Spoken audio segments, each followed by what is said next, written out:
महाशिवरात्रि 2026 की वह रात जब भक्ति, तप और उत्सव एक साथ धड़कते हुए प्रतीत हो रहे थे।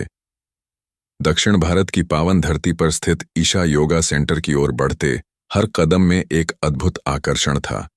दूर दूर से आए साधक, श्रद्धालु और जिज्ञासु सभी के मन में एक ही अभिलाषा थी, इस दिव्य पर्व को स्वयं अनुभव करना।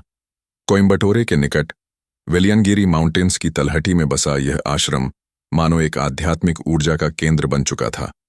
चारों ओर दीपों की उजास, मंत्रों की गूंज और एक अवर्णनीय शांति। हर चेहरा उत्साह से दमक रहा था, हर हृदय में श्रद्धा की तरंगें उठ रही थीं। इस वर्ष का विशेष आकर्षण था आदियोगी स्टैच्यू की ओर अग्रसर आदियोगी रथम पदयात्रा।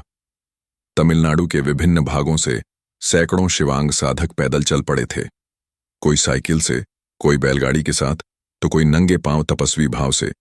यह केवल एक यात्रा नहीं थी, यह एक संकल्प था, एक साधना थी, एक आंतरिक रूपांतरण की प्रक्रिया। चेन्नई, पोल्लाची, पट्टुकोट्टई, नागरकोविल, बेंगलुरु, हर दिशा से साधकों के समूह आगे बढ़ते जा रहे थे। लगभग 630 किलोमीटर की इस कठिन यात्रा में थकान का नामो निशान नहीं था। कंधों पर आदियोगी राथम, जिसमें 63 नयनमारों की दिव्य छवियां सजी थीं, और हृदय में शिव के प्रति अटूट समर्पण। दिन की तपती धूप हो या रात की ठंडी हवाएं, साधकों के कदम कभी रुके नहीं।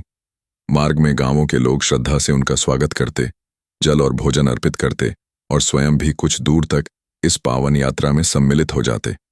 हर पड़ाव एक उत्सव बन जाता, हर विराम एक भजन कीर्तन। जब ये साधक ध्यानलिंगा के दर्शन हेतु आश्रम पहुंचे तो वातावरण में एक अद्भुत मौन छा गया। उस ध्यानमय ऊर्जा के समक्ष शब्द स्वतः ही विलीन हो जाते हैं। साधक शांत चित्त होकर बैठते, आंखें बंद करते और भीतर उठती अनुभूतियों में खो जाते। महाशिवरात्रि की रात्रि आरंभ होते ही आश्रम का रूप ही बदल गया। विशाल मंच, दिव्य प्रकाश, नाद ब्रह्म की गूंज और हजारों लोगों की सामूहिक उपस्थिति। हर क्षण में एक अलौकिक स्पंदन था, संगीत, ध्यान और आध्यात्मिक प्रवचनों का ऐसा संगम जो केवल देखा नहीं, महसूस किया जा सकता था। इस पावन अवसर पर सद्गुरु की उपस्थिति साधकों के लिए सबसे बड़ा आशीर्वाद थी। जैसे ही वे मंच पर आए, पूरा परिसर जयकारों से गूंज उठा। उनकी वाणी में ज्ञान की गहराई थी और उनके शब्दों में एक सहज सरलता। वे केवल बोल नहीं रहे थे, वे हर श्रोता के भीतर सोई चेतना को स्पर्श कर रहे थे। रात्रि भर ध्यान, भजन और नृत्य का क्रम चलता रहा।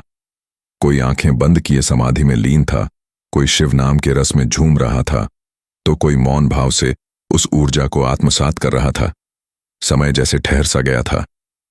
आदियोगी की विराट प्रतिमा के समक्ष खड़े होकर हर साधक को एक ही अनुभूति हो रही थी, एक गहरी स्थिरता, एक असीम विस्तार। मानो समस्त चिंताएं, भय और अशांतियां उसी क्षण विलीन हो गई हों। यह उत्सव केवल एक धार्मिक आयोजन नहीं था, यह आत्म जागरण का निमंत्रण था।